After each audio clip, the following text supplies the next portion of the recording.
Welcome everyone to Midland University as we are hosting our Division One Overwatch Championships. Looking for a good day of matches between, again, 4 teams here between Waverly and Gretna East, and on our other channel we have Westside and Omaha Central. Again, 4 teams that have competed in the regular season and moved on to playoffs, and now an opportunity to play for a state championship. Let's take a look at our matchup. You want to talk about that? Yeah, so on the stage we have Waverly, the 8th seed. They've had a pretty tied up season, 4-4.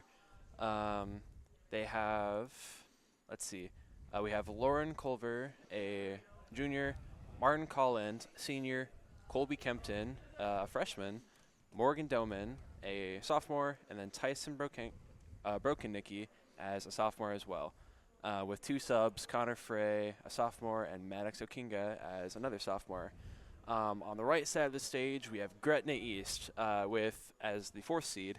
They've had a pretty outstanding season so far at 6-0. We have Zachary Thompson as a junior, Jackson O'Mell as another junior, Henry Hopton as a senior, Riley Landon as a sophomore, and then Mason Paziant as a sophomore. Waverly, notably, they just got through I want to say Creighton Prep. Creighton Prep, yeah, absolutely. It was an upset.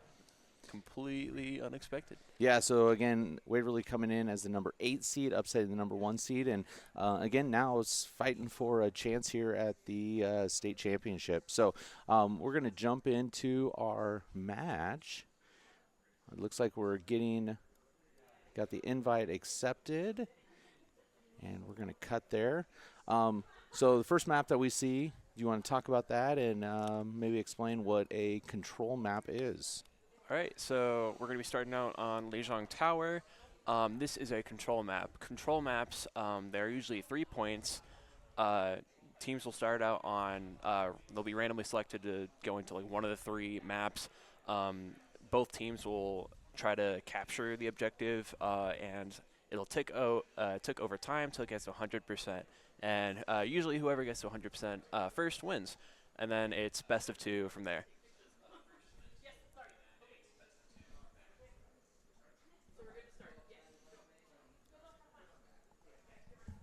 So it looks like our lobby's been made. We're in as a spectator. And here we go. Alrighty.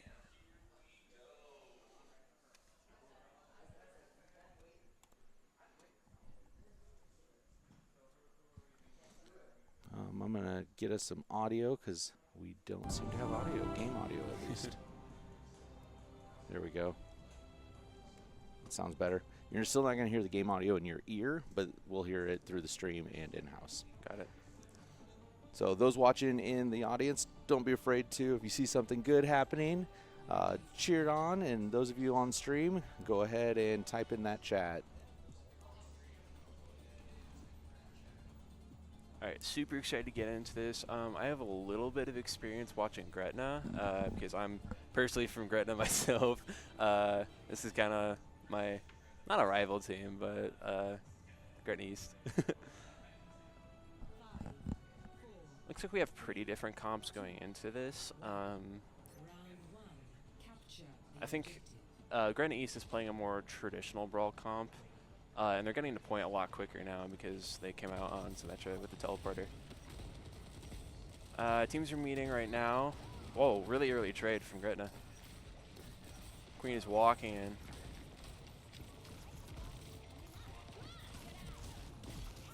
Vikings are forced on the back foot. Trying to struggle, but it looks like Gretna East gets control of first point.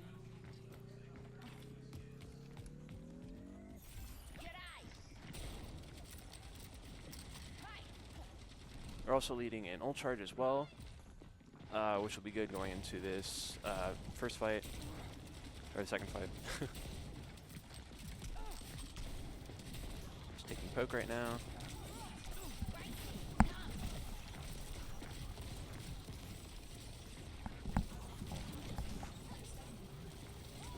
Vikings start taking control point. East is on the attack. Forcing cooldowns from the Vikings. Early pick for Envious. Huge wall. Reese's on the back foot. Soldier gets caught out. Big pick. Now Gretna cleans up this second fight. Going into this fight, it seems they've built a lot of early ults. The Vikings can't really match them right now, so they're gonna go into this third fight with ult advantage as well.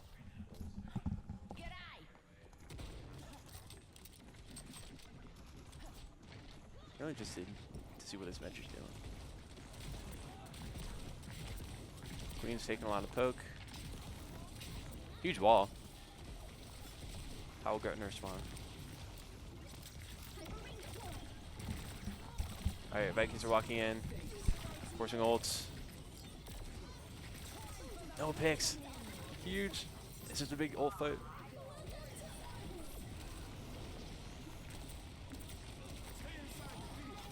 Sorry Knight set up on the off angle. Can he keep his team up? B comes out from the Gretna East. Wow. Both teams just trading a bunch of ults. I don't think that the Vikings will get back in time. And that looked like a team kill there. Gretna East might walk away with this first point. Well done. All right. Good map one. So now that with that, was that offense defense? Is that what we're seeing, or is it now going to be a different point? It will now be a different point. Gretna is up 1. These are usually best of 3 maps. So if Gretna wins this one, then they're done with the match. They win this one, but Westside or what is this? Waverly. Yeah, Waverly. My bad. So if Waverly gets this point, then we do a third point for this map. Yep. All right. Waverly swapping up their comp a little bit, leaning a bit more into the brawl, trying to match Gretna East. Gretna East choosing to stick on the sim and TP straight to point. It will have a positional advantage here. Queen taking an early angle. You got to be careful against that Bastion. Playing lots of damage. Ooh, early pick on the Reaper. Got to carry the turret. Huge pull. Waverly struggling to find their footing here.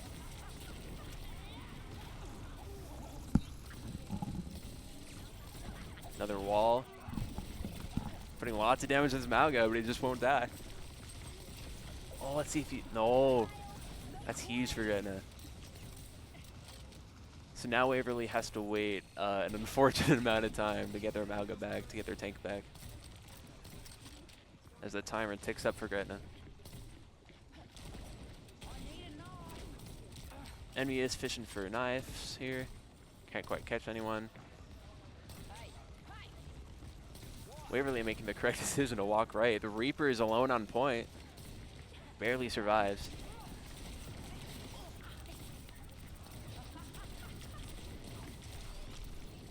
Vampy throwing out the speed ring. And teams just can't follow up on it.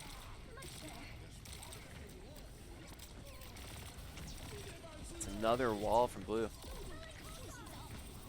Big blizzard.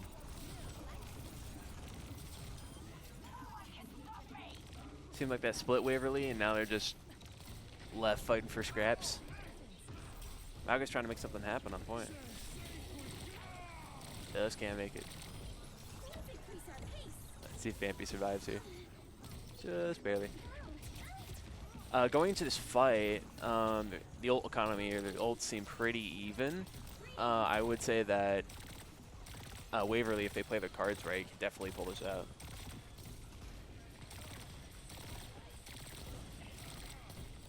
All right, 20 seconds until game's over. Huge rampage coming off of Envious. Forcing ults from Waverly. Just can't make it.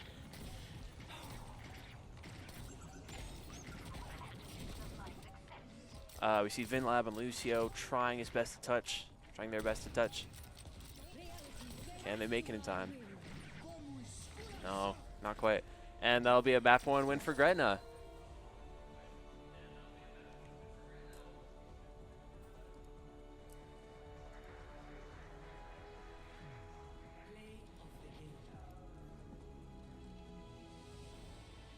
So play of the game here.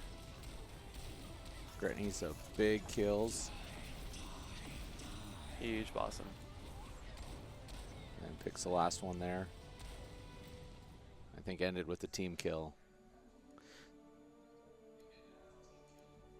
So great match there between both teams. Gretna now takes that 1-0 now in the series. We have now a repick. Let's see if we have our sheet here. Grab that bottom map sheet pool? there. Yeah. Yeah. So second map will be an escort map. So Waverly getting the choice of a bunch of different maps here on what they want to do. Escort maps are more traditional Overwatch, where one team will be on defense, the other team will be on attack, trying to push a payload to the end of the map, reaching a couple checkpoints along the way.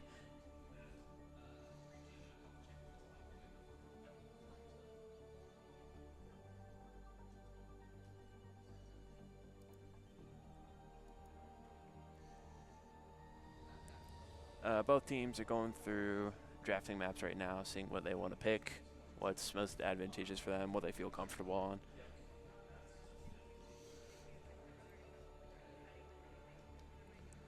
So a little bit back and forth again, the decisions.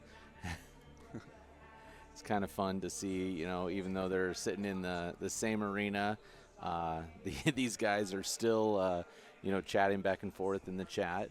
It also looks like we see possibly Gretna East making a sub here. If we jump back over to Overwatch. Yeah, it looks like we got an empty spot. Might be bringing in another player. Yeah, that's what it looks like right in front of us here. Yep, and it's confirmed from Coach Ingram that we have a sub coming in. So we have a little bit of a delay here as we're swapping in. Again,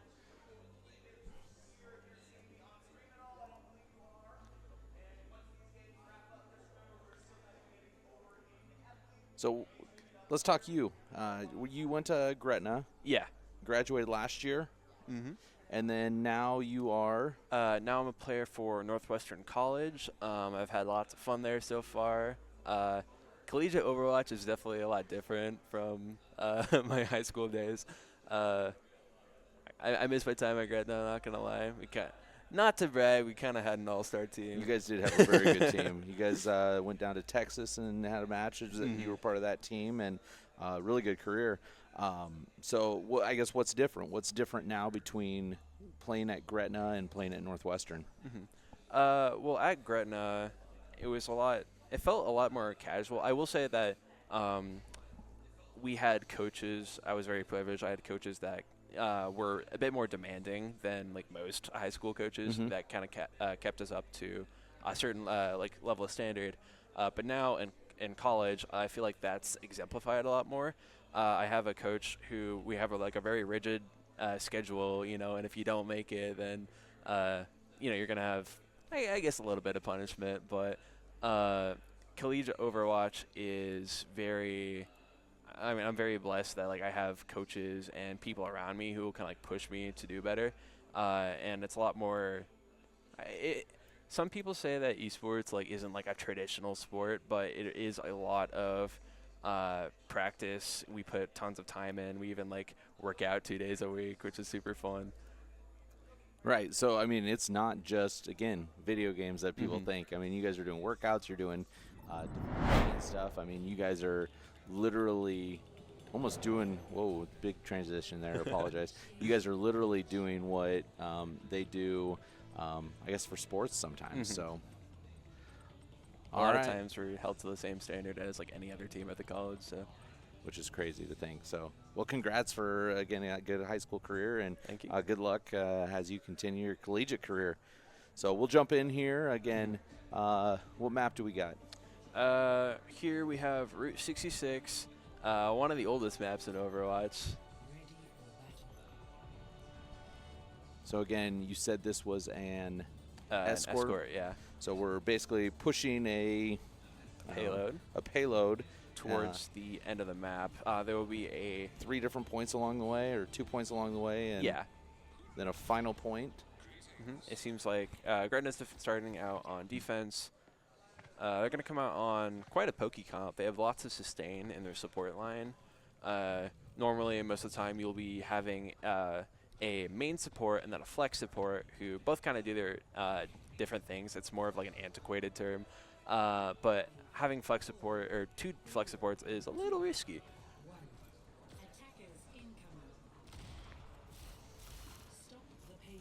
Going over to Waverly here, they have more of a brawly comp, just looking to take a little bit more space. Let's go to Zolm up on the high ground. So it looks like Gretna has given up the early push, but they got him kind of in a choke point back here a little bit further. Most of the time on this map, you don't really want to hold out too far. That high ground that we see Gretna on is very valuable.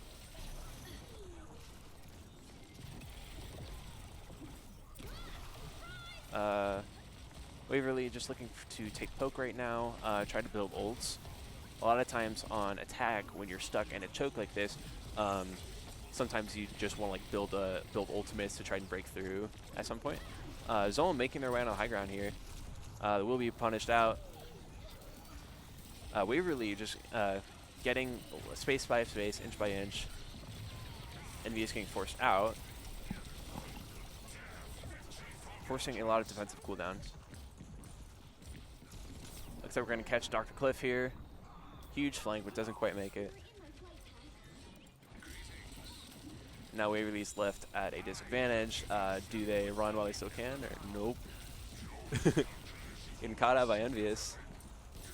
Just playing cleanup on the Ana. Chooses to look back on the horse. Orisa, sorry.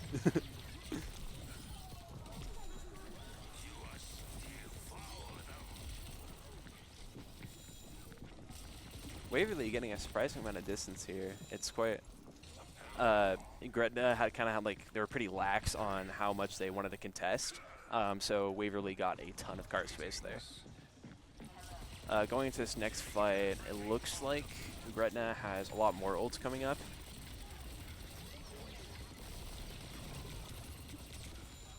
Envy is taking lots of poke here in the choke.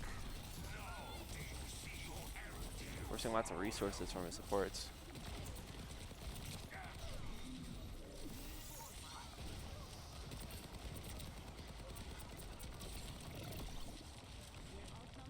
Just a couple of huge picks off of Gretna. Justicer trying to make something happen. Nope.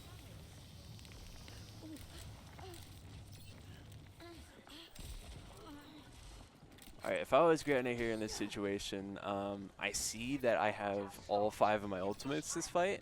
And part of that comes with like not wanting to use all of your ults. It should be communicating right now and kind of designating, oh, what ult are we going to use this fight, you know? Make sure that we don't overroll and we don't pop all of them.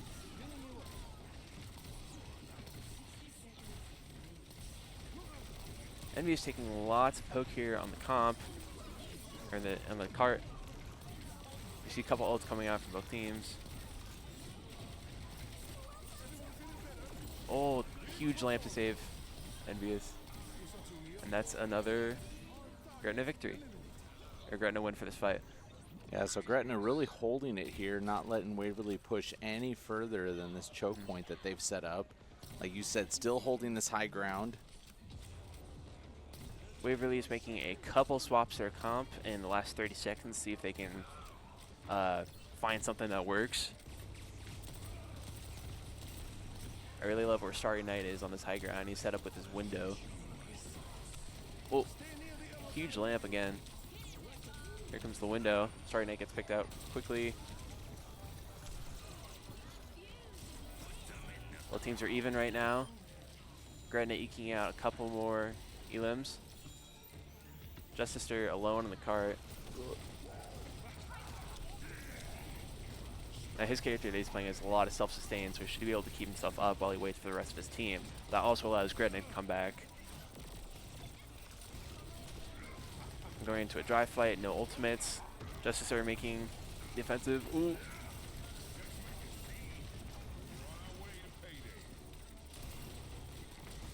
You see Gretna picking up a lot of kills on the rest of their team. Mauga, this character, he's just kind of stuck on cart. He's a rock. He can't really die, but it's hard to find value out of it. He gets picked, and Gretna holds first point pretty dominantly. Yeah, so Waverly never got to that first point. So now, how far does Gretna have to push it? Gretna doesn't really have to push it that far. Yeah, so Waverly only got about this far when the final point, or I guess this first checkpoint, was up to that door. So Gretna, all they really have to do is win a big fight around this corner on this high ground, and then should be mostly smooth sailing from there. So as long as they hit that, basically push it further than Waverly, they'll win this map and move on to the next round. Perfect. And we see that, I think, don't they, once the payload, does it show? Okay, there it is. Yeah. So as long as they get past that point right there, they got it. Okay. Going into comps here, Gretna they're running a more like kind of traditional like divey comp, which is mostly advantage or it's a good thing for this map. Dive characters, they usually have a lot of mobility, especially vertical mobility, which is useful for getting up to this high ground, which can be a defensive stronghold for the defensive team.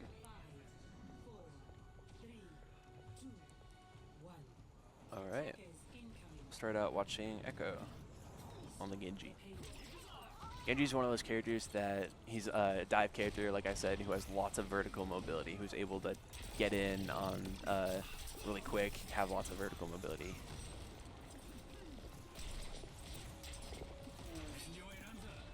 Gretna just biding their time, trying to push that payload. They don't want to do too much and get picked too early.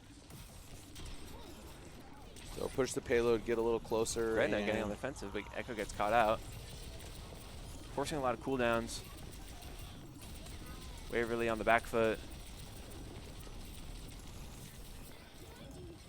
Maybe he just can't quite that. Oh, there he goes. There's the pick. And we saw 2 or 3. There's 3 down for Waverly. And Gretna East might be able just to push this now the rest of the way. Like I said, Gretna eked out that first big fight, and if they win that, then usually they'll be able to push it towards the end. And Waverly is trying to get up to the point, but they just can't quite.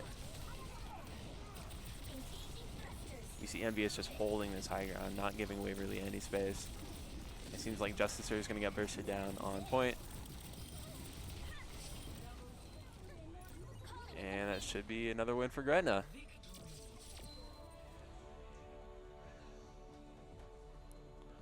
So good win there for Gretna East.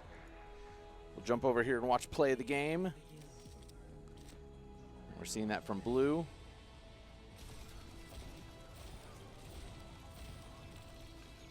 It's really difficult for the attack team because in this play of the game we can see what happens if you ignore people on the high ground and just let them do whatever they want. So, and there is the match. So Gretna East winning that one 2-0 over Waverly, and that'll take Gretna East into the championship, and they will face the winner of Omaha Central and Westside, who is playing right now in the other theater. So with that, we will take a little bit of a break as we get players to switch spots and wait for that other match to finish up.